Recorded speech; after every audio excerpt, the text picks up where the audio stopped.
ఎండలో ఉంటే సౌండ్ పెట్టుకోవాలి. అక్కబట్టి ఎవరు పట్టుకోవాలి ఫ్రంట్ ఫేసింగ్ మసీదు బ్యాక్గ్రౌండ్ సరే.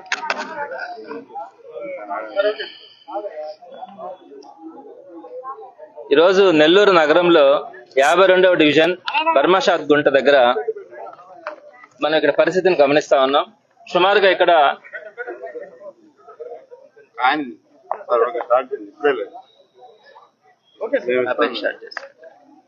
మరే చిన్న మేము ఇస్తాం లోగో పెట్టండి మాట్లాడాలి. 52వ డివిజన్ లో ఈ బర్మాషాద్ గుంట దగ్గర సుమారుగా 150 కుటుంబాలు ఇక్కడ ఉన్నాయి. 30 సంవత్సరాల నుంచి వీరందరూ కూడా ఇక్కడ నివసిస్తా ఉన్నారు. ఈ రోజు మనం రిచెస్ట్ ఫ్యామిలీస్ అని అవన్నీ ఇవన్నీ చూస్తా వస్తున్నాం. ఒక్కసారి కనుక నెల్లూరు నగరంలో ఇక్కడ ఉన్నటువంటి పేదరికాన్ని కనుక చూడగలిగితే అత్యంత దుర్భరమైన పరిస్థితుల్లో వీళ్ళు మొదటి నుంచి కూడా 30 సంవత్సరాల నుంచి కూడా జీవనం కొనసాగిస్తా ఉన్నారు. అయితే ఇంతకు ముందు టీడీపీ ప్రభుత్వం 2014-19లో ఉన్నప్పుడు ఈ రైల్వే ట్రాక్ ఎక్స్టెన్షన్ పేరుతో వీరందరినీ కూడా బలవంతంగా ఇక్కడి నుంచి షిఫ్ట్ చేయించాలని ఆలోచించినప్పుడు ఆ రోజు వైఎస్ఆర్సీపీ వీళ్ళందరికీ కూడా అండగా నిలబడడం కూడా జరిగింది. ఆ తర్వాత 2019-24లో వైఎస్ఆర్సీపీ ప్రభుత్వం వచ్చిన తర్వాత వీరందరికీ కూడా ఈ 150 కుటుంబాలకి ఆల్టర్నేటివ్ గా 6 అంకణాల స్థలాలు చూపించి అక్కడ ఇల్లు కట్టించి ఆ ఇల్లు పూర్తయిన తర్వాత వీరందరినీ కూడా ఇక్కడ నుంచి షిఫ్ట్ చేయించాలా, షిఫ్ట్ చేయించిన తర్వాత ఈ రైల్వే ట్రాక్ ఎక్స్టెన్షన్ పనులు జరుగుతాయని చెప్పి వీరందరికీ కూడా మాట ఇచ్చి ఆ రోజు వారందరి దగ్గర కూడా ఎన్ఓసీలు తీసుకోవడం కూడా జరిగింది. అయితే అందులో భాగంగా వీరందరికీ కూడా 6 అంకణాల సైట్ రావడం కానీ చాలా మందికి లోన్స్ శాంక్షన్ కూడా అంటే 1,50,000 గవర్నమెంట్ నుంచి రావడం కూడా జరిగింది. అయితే ఆ ఇల్లు బాగా కట్టుకోవాలన్న ఉద్దేశంతో వీళ్ళలో చాలా మంది 30,000 నుంచి 35,000 కొంతమంది 60,000 దాకా కూడా ఆ కాంట్రాక్టర్ కి డబ్బులు కూడా వేయడం జరిగింది. అయితే ఈ రోజుకి కూడా అవి పూర్తి కాల. కొంతమందికి అయితే 70 to 80% పూర్తయి ఉన్నాయి, కొంతమందికి 50% మాత్రమే ఆ ఇల్లు పూర్తయి ఉన్నాయి. సో ఇట్లాంటి సందర్భంలో గత 1 సంవత్సరం నుంచి కూడా ఆ ఇల్లుని కంప్లీట్ చేయించి వీరందరినీ కూడా ఇక్కడ నుంచి షిఫ్ట్ చేసి ఈ ఎక్స్టెన్షన్ పనులు చేయాల్సింది పోయి హడావిడిగా 2 రోజుల క్రితం నుంచి ఇక్కడ మైక్ అనౌన్స్మెంట్స్ చేయడం ఏ విధంగా చేస్తా ఉన్నారంటే 6వ తేదీ సాయంత్రం లోపల కనుక ఇవన్నీ కనుక మీరు ఖాళీ చేయకపోతే జేసీబీలు తీసుకొచ్చి బలవంతంగానైనా కూడా ఈ ఇల్లునన్నింటిని కూడా పగలగొట్టి మిమ్మల్ని అందరినీ కూడా ఇక్కడి నుంచి పంపించడం జరుగుతుంది అని చెప్పారు. అదేవిధంగా ఇంకొక అనౌన్స్మెంట్ కూడా చేస్తారు, ఈ రోజు సాయంత్రం లోపల పవర్ కట్ చేస్తాము, పవర్ కట్ చేసిన తర్వాత రేపు జేసీబీలు పెట్టామని కూడా చెప్పడం జరిగింది. అదేవిధంగా డిఎస్పీ, టౌన్ డిఎస్పీ కానీ రైల్వే డిఎస్పీ కానీ వారందరూ కూడా వచ్చి వీరందరినీ కూడా కొంత భయభ్రాంతులకు కూడా గురి చేయడం జరిగింది. మీరు ఇక్కడి నుంచి వెళ్ళిపోవాల్సిందే, రైల్వే ట్రాక్ ఎక్స్టెన్షన్ పనులు చేయాల్సి వస్తుంది, మీరందరూ కూడా ఇక్కడి నుంచి బలవంతంగానైనా మేము పంపించేయడం జరుగుతుంది అని చెప్పి నిన్న వీరందరికీ కూడా వార్నింగ్ ఇవ్వడం, ఆ వార్నింగ్ ఇచ్చినటువంటి దృశ్యాలన్నింటినీ కూడా వీడియో కూడా మనం చూడడం కూడా జరిగింది. అయితే ఈ సందర్భంగా నా దృష్టికి వచ్చిన తర్వాత నేను ఆర్డీఓతో కానీ కలెక్టర్ గారితో కూడా మాట్లాడడం జరిగింది, కమిషనర్ గారితో కూడా మాట్లాడాను. అయితే కలెక్టర్ గారు మాత్రం వెంటనే స్పందించారు. ఈ విధమైనటువంటి పరిస్థితి ఇక్కడ ఉన్నది అని తెలిసిన తర్వాత ఆయన చెప్పినటువంటి పదం ఏంటంటే ఎటువంటి పరిస్థితుల్లో పేదలకు ఇబ్బంది ఉంటే మాత్రం వాళ్ళకి టైం ఇవ్వడం జరుగుతుంది, ఆ ఇల్లు పూర్తి చేసిన తర్వాతనే వీళ్ళందరినీ కూడా షిఫ్ట్ చేయడం జరుగుతుంది అని చెప్పి ఆయన మాట ఇవ్వడం జరిగింది. ఈ విధంగా కలెక్టర్ గారు స్పందించినందుకు మాత్రం ఆయనకు నేను ప్రత్యేకంగా ధన్యవాదాలు అయితే తెలియజేస్తా ఉన్నాను. అయితే మళ్ళా ఈ రోజు మార్నింగ్ ఇక్కడ మళ్ళా అనౌన్స్మెంట్ చేయడం కూడా జరిగింది.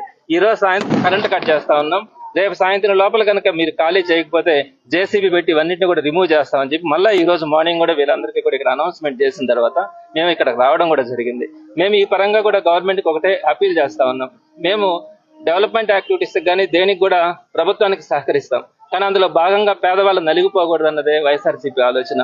ఇప్పుడు వీరందరికీ కూడా ఈ 150 కుటుంబాలను ఇక్కడి నుంచి షిఫ్ట్ చేయడంలో వారు కూడా ఏమి ఇబ్బంది పడట్లా, తప్పకుండా వెళ్లేదానికి అవకాశం ఉంది. అయితే మేము చెప్పే అప్పీల్ అయితే ఒకటే, వారందరికీ కూడా ఆల్టర్నేటివ్ హౌసెస్ కట్టిస్తామన్నాం కదా, అవన్నీ కూడా 70 to 80% కంప్లీట్ అయి ఉన్నాయి. వాటన్నిటిని కూడా పూర్తి చేసి వీరందరికీ కూడా ఇల్లు చూపించి అక్కడికి షిఫ్ట్ చేసిన తర్వాత ఇవన్నీ కూడా డెమాలిష్ చేసి ఎక్స్టెన్షన్ చేసుకోమని చెప్తా ఉన్నాం. అలా కాకుండా బలవంతంగా కనుక ఈ రోజు కనుక వీరందరినీ కూడా పంపించాలని చూస్తే నేను ఇప్పుడే చాలా మందిని కూడా ఇళ్లకు కూడా వెళ్లి విజిట్ చేయడం కూడా జరిగింది. అందులో ఒక కుటుంబంలో అయితే ఒక వ్యక్తి కూడా రాత్రి మరణించినాడు. ఈ టెన్షన్స్ ఇవన్నిటిని బేస్ చేసుకొని ఆ కుటుంబంలో ఒక వ్యక్తి కూడా మరణించడం జరిగింది. ఆ వ్యక్తిని కూడా వాళ్ళ కుటుంబ సభ్యులను కూడా పరామర్శించడం జరిగింది. చాలా ఇళ్లలో కూడా చిన్న చిన్న పిల్లలు ఉన్నారు, అనారోగ్యంతో ఉన్నారు, కొంతమంది చాలా మంది ఇళ్లలో నుంచి కదలలేని పరిస్థితిలో ఉన్నారు.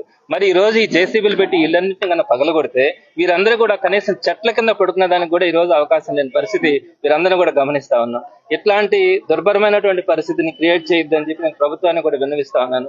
అదేవిధంగా స్థానిక ఎమ్మెల్యే మున్సిపల్ మంత్రిగా కూడా ఉన్నారు నారాయణ గారికి కూడా నేను పార్టీలకు అతీతంగా నేను ఆయనకు అప్పీల్ చేస్తా ఉన్నాను.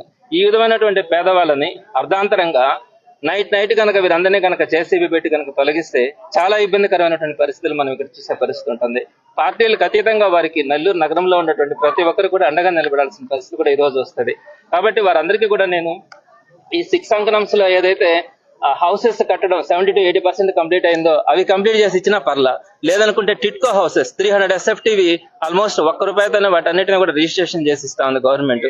అది వైఎస్ఆర్సీపీ గవర్నమెంట్ లో కూడా అది జరిగినాయి. సో ఆ 300 SFT హౌసెస్ లో కూడా చాలా వరకు ఖాళీలు ఉన్నాయి. నాకు తెలిసిన ఇన్ఫర్మేషన్ ప్రకారం 300 నుంచి 400 ఇళ్ళు అక్కడ ఖాళీగా ఉన్నాయి. మరి ఆ ఇళ్లలోనైనా కూడా ఈ 150 కుటుంబాలకి హౌసెస్ అలాట్ చేసినా వీరు తప్పకుండా ఇక్కడి నుంచి వెళ్ళిపోయేదానికి అవకాశం ఉంటుంది. ఒకవేళ లేదనుకుంటే వీళ్ళకి కేటాయించినటువంటి 6 అంకణంస్ సైటు హౌసెస్ ఉన్నాయి, వాటిల్లో 30%, 20 to 30% మాత్రమే పెండింగ్ వర్క్స్ ఉన్నాయి. వీళ్ళు కాయా కష్టంతో వీళ్ళందరూ కూడా సంపాదించి 30-35 వేల రూపాయలు ఒక్కొక్కరు కట్టించిన పరిస్థితులు కూడా ఉన్నాయి.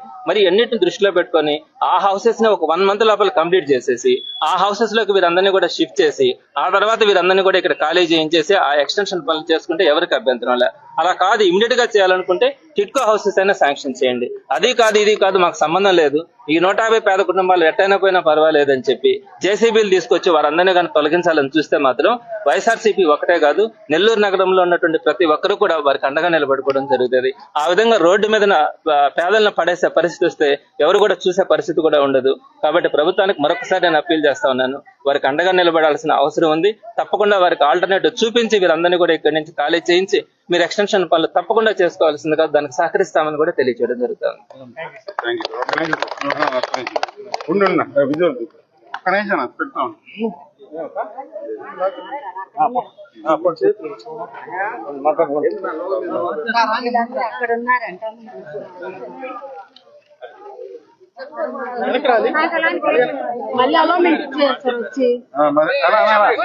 ఆడియో వేసుకో వంశీ.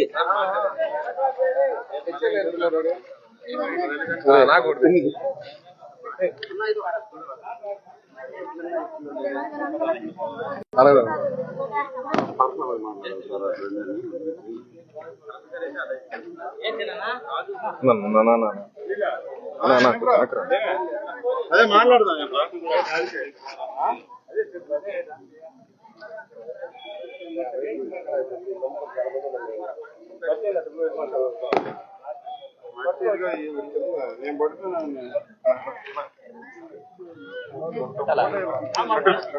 ఫోన్ మాట్లాడుతుంది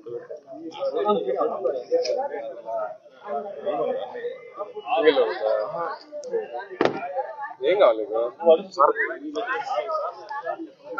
వాయిస్ పెట్టి లోగో పెట్టుకుని తీసుకుంటాం. అరకు లోగో పెట్టి ఆన్ చేసుకున్నారా? దాంట్లో ఆన్ చేసుకున్నావా? మనలో రాదు వీడియోలో మాట్లాడు.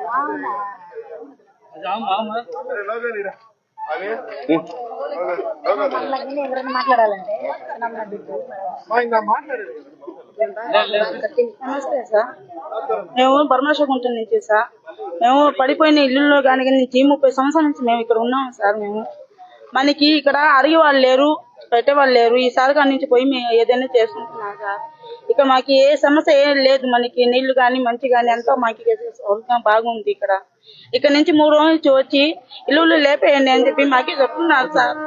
మేము ఇక్కడ నుంచి ఏడపోవాలి సార్, మాకు ఏ సమస్య మేము ఏడపోలేము సార్. మేము ఏడపోయి ఇల్లు బడిగిళ్ళు పట్టుకుని చిన్న చిన్న పిల్లకాయలు 3 బిడ్డలు ఆడపిల్లలు మేము ఏడపోయి మేము ఉండలేము సార్. మాకు ఇల్లు పెట్టండి సార్. మేము బయట పోయి మేము బతకలేము సార్. మాకు ఇల్లు కూడా రాలేదు, ఆ ఇంటికి పట్టగా రాలేదు సార్. దాదాపు 30 సంవత్సరాల నుంచి ఉన్నాం మేము.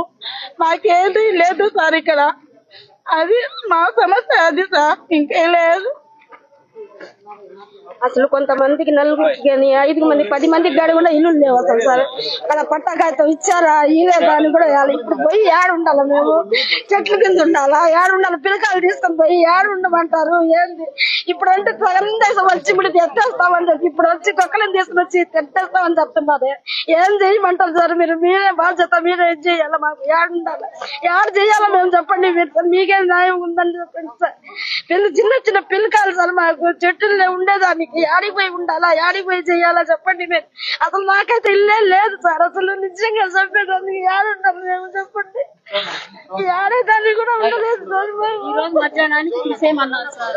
ఈ రోజు మధ్యాహ్నానికి వెళ్ళిపోమన్నారు, మూటలు కట్టుకొని వెళ్ళిపోమన్నారు. మేము ఎక్కడికి వెళ్ళాము సార్. ఇప్పుడు వెళ్ళమంటే ఎట్ట వెళ్ళాము? మాకు ఏదన్నా చూపించి, ఏదన్నా ఇల్లు చూపించన్నా వెళ్ళమంటే వెళ్తాం సార్. మేము ఇప్పుడు 50 సంవత్సరాల నుంచి ఉన్నాం. మేము ఇప్పుడు నుంచి ఉన్న వాళ్ళం కాదు సార్. కొత్త వాళ్ళు పెరిగింది ఇక్కడ ఈ ఏరియాలోనే. మమ్మల్ని ఇప్పుడు వెళ్ళమంటే ఎక్కడికి వెళ్ళాము? మాకేమన్నా నిలవడానికి తీయాలి కదా. చేసి కొంచెం పిల్లలు వేసుకొని ఎక్కడికి వెళ్ళాలి మేము?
అట్లనే చేయండి.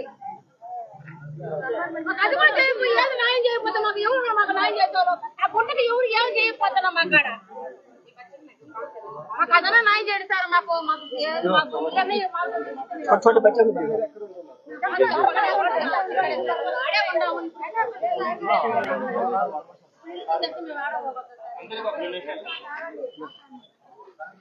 కలెక్టర్ గారు కూడా నాకు మాట చెప్పిన సమస్య నాకు అర్థమైంది చేయరా. మళ్ళీ ఈరోజు మార్నింగ్ ఇక్కడ అనౌన్స్మెంట్ చేశారు. ఇప్పుడు నేను ఆర్డీఓతో మాట్లాడాను. ఇట్లా మళ్ళీ ఈరోజు మార్నింగ్ అనౌన్స్ చేస్తున్నారంటే మీరు నాకు నిన్న మాట ఇచ్చినారు చేయమని. అంటే ఎవరు చేస్తున్నారు అంటే రైల్వే వాళ్ళు చేసినారంటే రైల్వే వాళ్ళతో మాట్లాడి ఆపిస్తామని చెప్పారు. నేను మీకు ఒక మాట చెప్తున్నాను, మీ ఇల్లుకి మీకు ఆల్టర్నేటివ్ చూపించకుండా మిమ్మల్ని ఎన్నించి బలవంతంగా పంపిస్తే సాధ్యం కాదు. అది నేను పార్టీలతో చెప్పట్లా, ఎవరైనా కూడా దాన్ని ఒప్పుకునే పరిస్థితి ఉండదు. కాబట్టి ఇప్పుడు ఆమె చెప్పారు మళ్ళీ మాట,